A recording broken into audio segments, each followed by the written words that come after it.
What is up, everyone? I'm going to be showing you how to play Nocturne, the jungler that's going to carry you all the way to the elo. You've never been, places you've never gone. This is the jungler that's going to do it. And I'm going to teach you everything you know. I've been playing Nocturne for so long. The best Nocturne, and I'm going to show you exactly what needs to be done to be the best of the best. So for starters, we're going to start Q. Remember, if you don't get at least solo Raptors, obviously I have a dog top lane, so he's not going to leash me. So I solo Raptors here. You always want to start Q level 1, then W level 2. You Q it just to get it to aggro, and so it balances out. And honestly, there isn't really much kiting going on with Nocturne. You just have to move a bit every now and then. But overall, you're not really going to be moving all that much. And here, for me, I like to do Krug second, just so I can have my red for longer. So that's like a preference. So for me, I'm going to do Krugs. And yeah, when we go W, we get passive attack speed. We're not really using it when we're jungling, but we're actually getting the benefit as we're kind of farming here. So I'm just going to Q to speed up my pathing here, as you can see. And for level 3, we are going to go either Q, an extra point in Q, or you go for your E ability. So your E ability doesn't really speed up your clear, but it is important to help you in case you have to gank, or in case you're going to get invaded. You need it to sort of fight. So important thing when you play Nocturne is just to remember to kind of kite as you move. We have lethal tempo, so that's like a big thing that's going to help us with a lot of fighting. And so when I decide on what I want to do early game, I think about the map state and like what's going on. So here I think there might be a fight, so I'm going to start E, and I'm going to think about if I'm going to go bot side or not. I'm going to probably do red first, or if this guy baits a bit longer, might be able to get a kill here. So I hit that Q. We're just going to spell shield. If I can get on this Nico with a Q, I can probably chase her down here with the fear range. So I pretty much was able to get that. And I don't think I'm going to push the wave in because people generally rage if you push the wave in. So I try to avoid that. See, if I went the extra point at a Q, that possibly wouldn't have been a kill. So you have to understand that it's very situational when you do 2 points into Q. I prefer to do E and then I just start blue. And in your games, there's probably going to be fights where E is going to be really important. And I'm telling you right now, like if you don't have E early game, it's so sad. And if you get invaded and you don't have E, it's even sadder. Nocturne is extremely strong if someone tries to invade him. Only if your E is up, that guarantees you you're going to stack your lethal. And it's going to guarantee you're going to be able to win 1v1. So here I was able to get 2 kills. I'm feeling pretty good.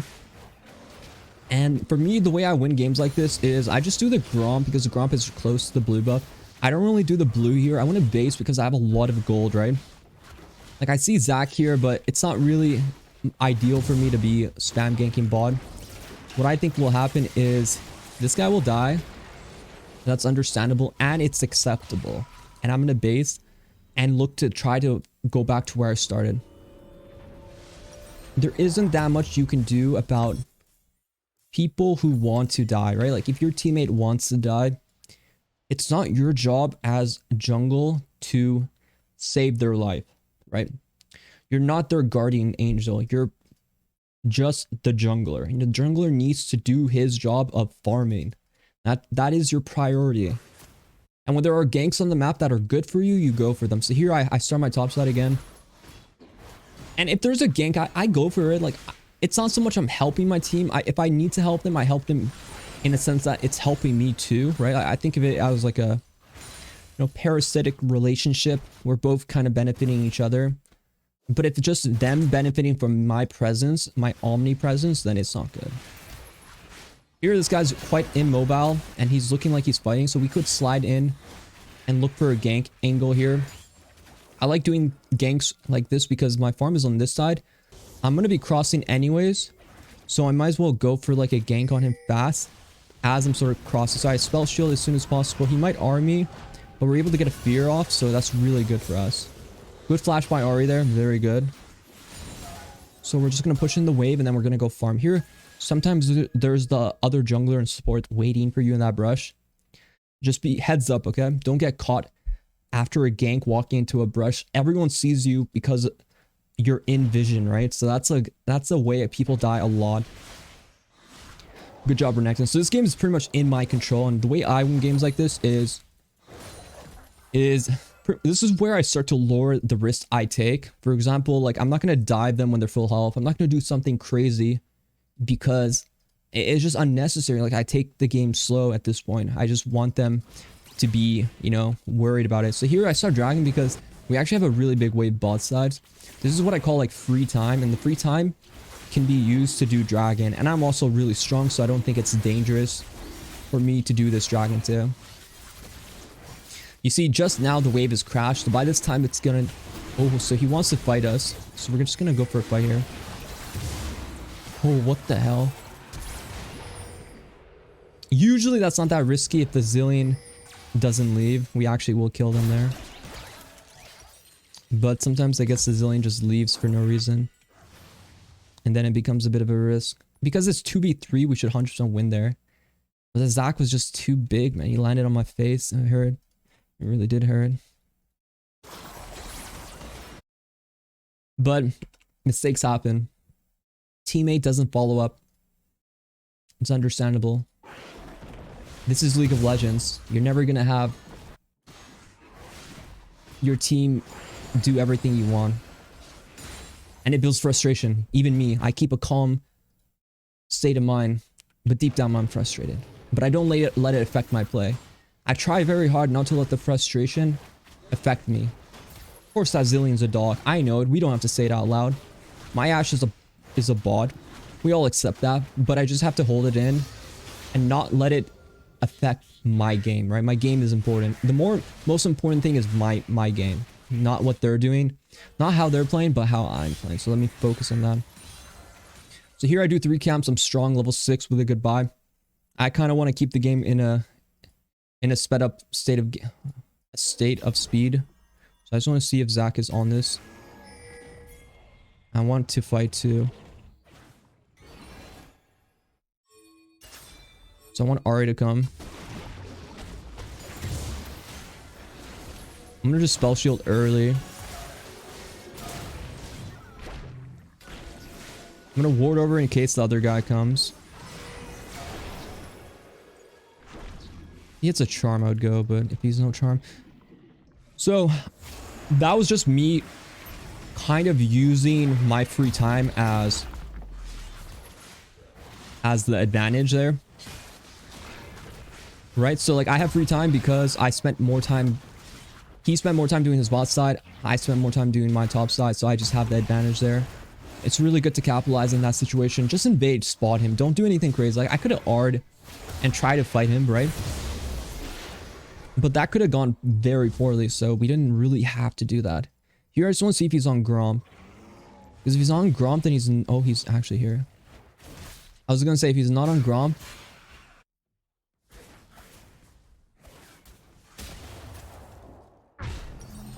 then he's gonna be bot side, but I just reveals his location, even though, you know, what I just did there, it didn't really get anything, right? Like in your mind, you're probably like, Inori, like what, you ran away from him, right? Right, because I knew they have advantage. Teemo's here, Renekton's too low to fight. I also just wanted to see where he is because now I just know his pathing, right? Like now in my head, he's top side. He's gonna spend a lot of time to kill those camps that I just spotted. So what I'm gonna do is I'm gonna know he's eventually gonna go into this side. But until he reaches there, I have this advantage, right? Now he has to farm. I can easily go ulti this guy. I don't want to go bot. My bot's inting, so we're not going to force plays around bot. But instead, we can easily force plays around mid.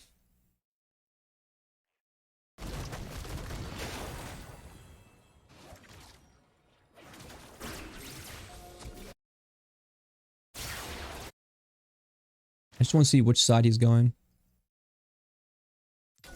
I'm dropping my pink just so I have... Actually, Ashe being dead here is actually quite good. Why? Because it just means we can easily go on the Jinx here now.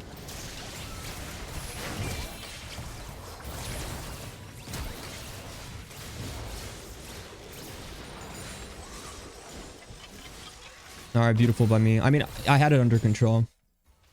I was hoping they used some more summoners on Ashe, but I really like to use my team as bait. Like, let them use their abilities on my sort of like a worthless champion. and then I kind of strike after, like when their abilities are down, or when they feel like they start to feel more cocky, is how I look at it, because they just killed Ashe. And that's when I kind of like strike from above, like a hawk eating spray. You have to strike from out of sight.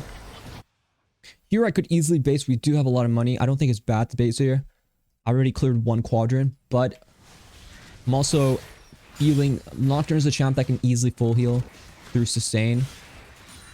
And I think I'm really in a situation where I could probably just kind of like keep going, like moving in a direction, like keep moving topside in a direction while I'm farming. And I just feel like this is, no, it's like my intuition, right? I just know what is good based off kind of like the map state. And here dropping this is good because now I kind of give myself a chance to help Renekton in a losing matchup that he can easily take over. Range versus melee matchups, when the melee gets advantage, it's pretty much impossible for the range to catch up. So it's just a very important thing.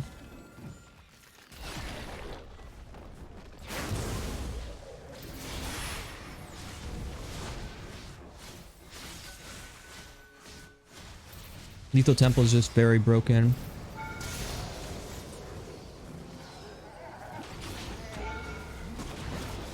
I was hoping to give it to Teemo, but giving it to Zac isn't terrible. It's not bad. It's not bad. We'll take that. So here I go into the tier 2 boots, and also I go into my black cleaver. I've been dabbling with Spear of Sojin second, but this video I'm going to show you guys the cleaver build. I think it's quite good. So now we have to identify, do we need Mercrez or Tabbies by looking at their comp. So this is auto-based champion spell, magic. Pretty much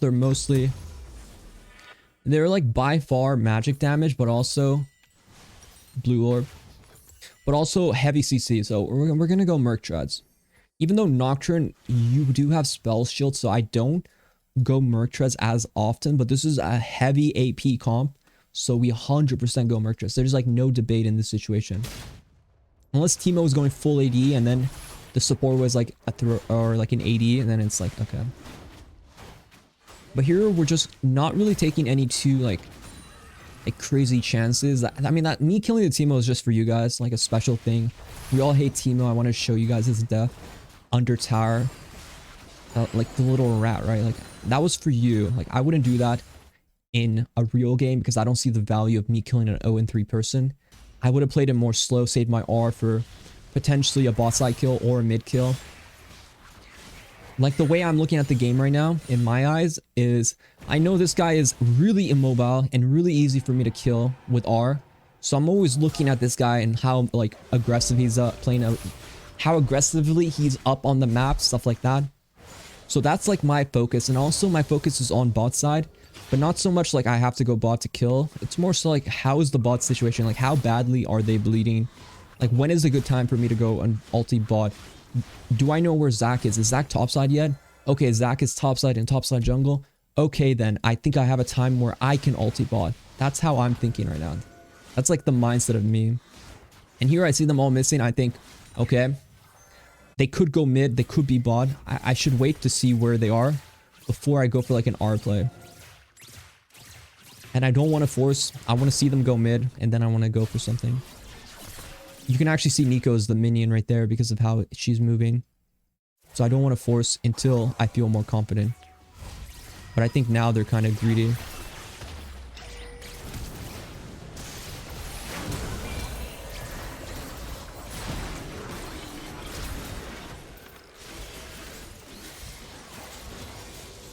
And a lot of the game is...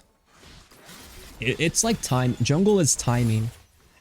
Timing. When you do things, when you don't do things, they're all important to the grand scheme of how you play a game. Like, I think of, like, jungle, you sack of shit, Zillion. I think of jungle like a symphony, like a song that's being played. And a lot of times the wrong keys are being pushed, the wrong notes are being done. But that doesn't mean the song is over. It doesn't mean the song is just ruined. It means you could still save the song. But the song's never going to be perfect. We're going to always have weird shit happening in our song, but The most important thing is we keep the rhythm, and we just have to keep ourselves in a rhythm. In the rhythm. Once you mess up your rhythm, you're just destroying the music. I try not to. I keep myself in rhythm, in check. And that's where the whole thing, like, okay, tempo. People talk about tempo. If you think about the game the way I explained it to you, how we think of it like a song, then tempo is just the tempo of the song.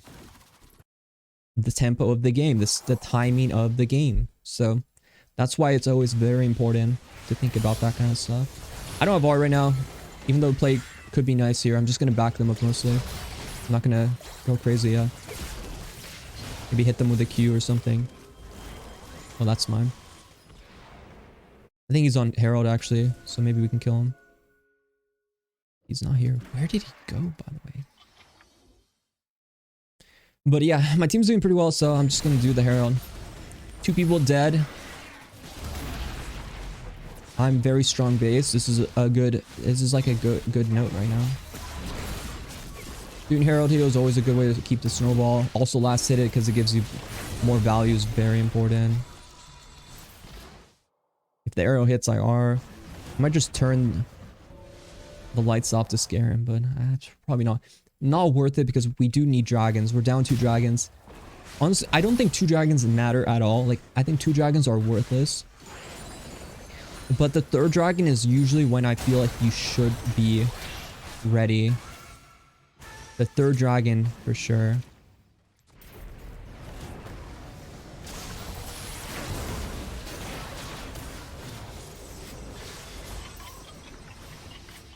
The 3rd dragon is important.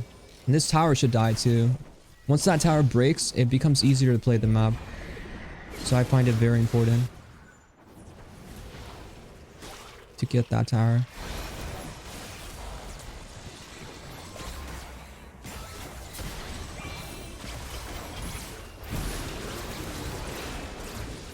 Once I get the fear down, I have lethal tempo going. I'm gonna Q to keep my auto hit effects going.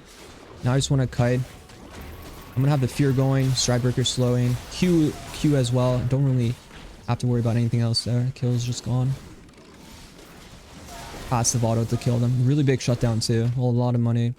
Zac versus Nocturne. Nocturne is a better champion. It wasn't even a question, really. This man tried to fight Nocturne in the dark. Bruh. Bruh. Here, I do have a lot of money, but dragon's coming up, so I think I stay on the map here. If I just do blue to heal. When you're low, you heal really quickly off of jungle camps. It's easy for you to do. And also, what you want to do is called pulling out the dragon. So you start it at the edge. You just want to kind of pull it back.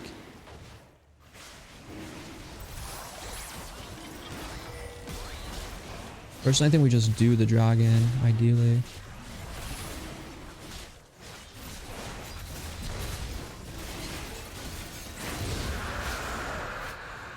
They've done a change.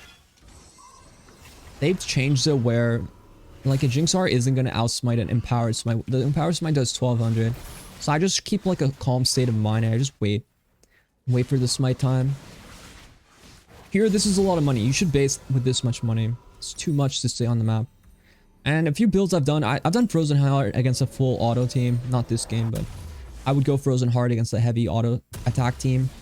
But in a game like this, I see Maw as a really good investment because of how AP heavy they are. I most likely am not going to go like into Sterix. I don't really like Sterix on Nocturne. I think his base AD is actually really bad. So I don't go Sterix. I usually go Maw, Death Stance with like a Frozen Heart or something. And very generically build like that. Don't go Sterix on Nocturne. It's not good. Trust me. Trust me. And here, I mean, could do Krugs, but I think we're in a point where my team is kind of like forcing fights. I could also take over side lane. Could be good. I don't know if that's the real one yet. I want to see. Oh, he used abilities. Okay. These fears, we're just going to keep autoing them down.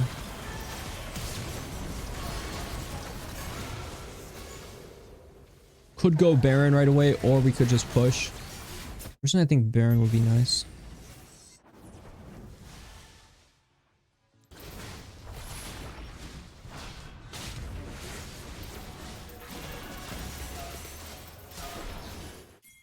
And that's just a free Baron. I mean, it's a really good angle for Baron Nashor, so I'm pretty happy about it.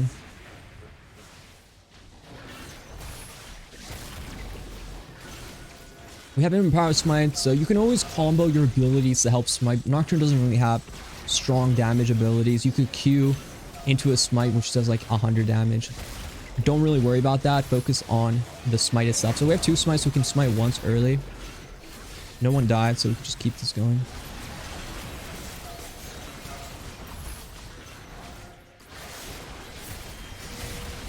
I think we can do it if Ashe tanks it here.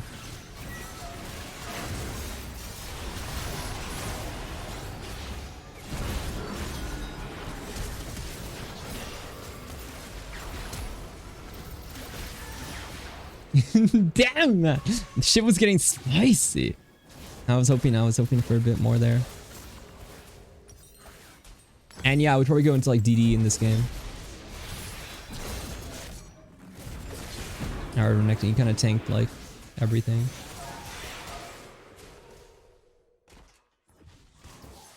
Yeah, generally it can become difficult to do objectives like Baron at 20 minutes because of how tanky it is.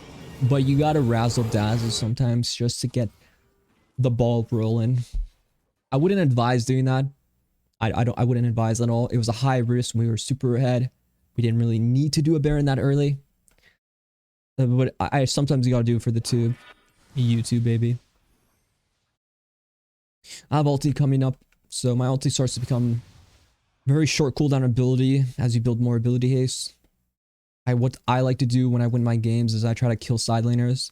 I try to isolate the targets. I don't want to ulti 1v3 too often. Sometimes I just go for the one person in the side lane. If you're strong enough to kill him, like this Nico, I would just obliterate, right? So I would probably just R her. I could technically track her movements here and go for like an R here. But pretty much whenever Nico is showing like highlighted and there's a minion wave, it pretty much means she's on a wave. So you can always use that as your information. It's a really cool interaction.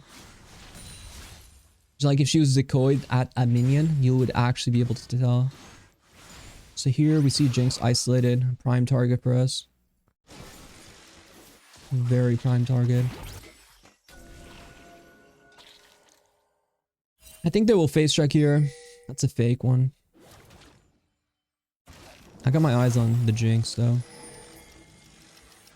I do need vision though. If I get vision, I can go on the Jinx.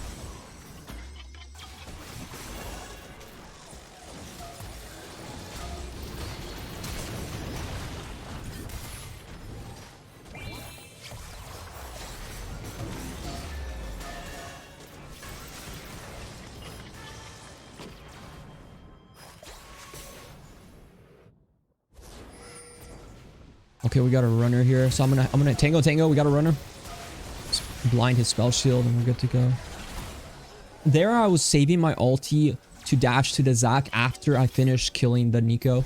That's a cool thing about Nocturne ulti. I think low ranked players, they fail a lot in this sense where they don't know that they can just press R and use the vision denial as the... This is why I advise you not to take your hands off the keyboard while playing the game. It's a very dangerous thing. Do not take your hands off the keyboard. It's like driving without your hands on the car wheel. Like, it's just a dangerous game. I played right there and I got punished, of course. But it's futile for them. They will still lose. Darkness consumes light.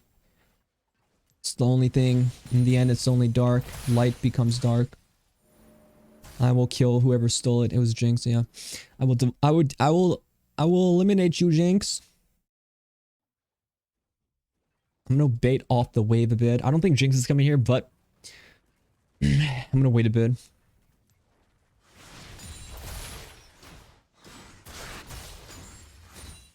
Now I do think we can kill.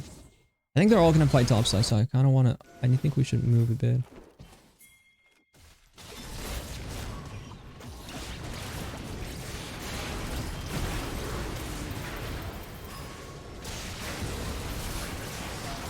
Oh, the blind's so lame, bro.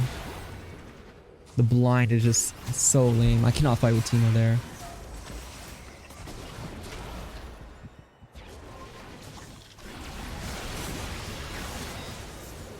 I 100% of my damage is actually my autos, so I cannot fight Teemo. We're gonna have to do something about the Teemo. As long as Teemo's not next to Jinx, I think I will one-shot her like easy. But I have to keep that in mind. Or like I can't time my spell short Teemo blind. It's just really difficult. There's too much things that will end up happening.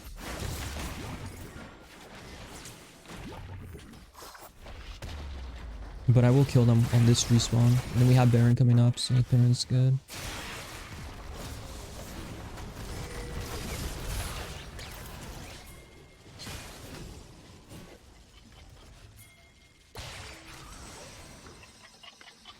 I think Teemo's here.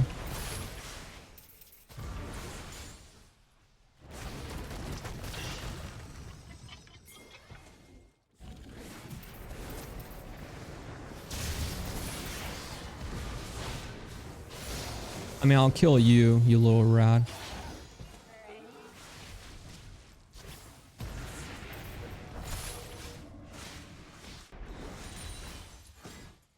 There's a storm coming. Now Baron's up. I killed Teemo. He was the problem because he blinded me. You cannot blind darkness. I'm checking for fruits right now if I can heal. It's really good. Doing the Baron, it's not what we're going for.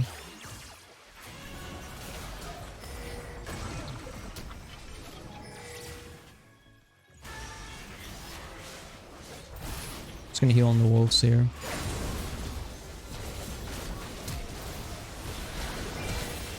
No flash on here.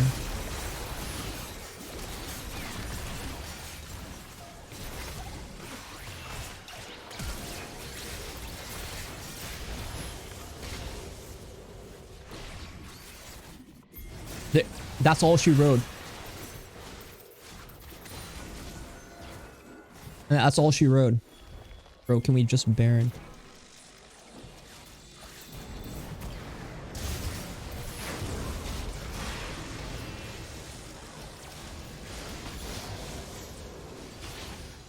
Is my Renekton allergic to tanking Baron? Crocodile.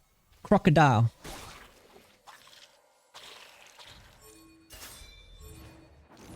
There needs to be a tutorial where they teach you how to play League of Legends. Hey, when you ace the enemy team in front of Baron Nashor, it's really important to just go do the Baron Nashor. Also, melee champions can tank Baron easier than ranged champions, so it helps to be that. League of Legends 101, very important. I do have Smite coming up, so it's big, very big on me here. Easy kill. Okay. Now I have DD and I can start building my final item. Probably a stopwatch as I'm sitting on all my money. But I have so much money, it's hard to tell. I think stopwatch because we're going for Baron. Oh, this dragon's actually really important. In fact, we should be there right now. This is Dragon Soul, holy shit.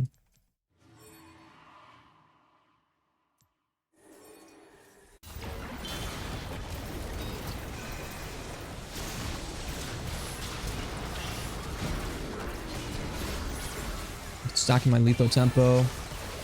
And just acing them. Could do dragon, but personally I think we just end here instead of doing dragon. I think we just actually end the game.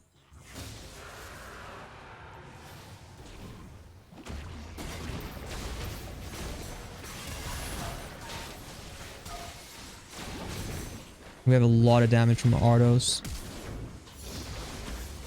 Able to tag there, therefore we're gonna reach him with our auto attacks. Yeah, just an easy kill right there. All in a day's work. If I go into the jungle, I will regen mana. So here, if you ever want mana to come back, you just walk into the jungle, and here you see our mana bar is actually going up. So what I'm pretty much doing is gaining my mana back so I can fight again. But I'm kind of low still, so we probably do red if we had. But I still am regenerating. I just want it like 500 so I can go in. I'm gonna stopwatch under tower and keep my fear going.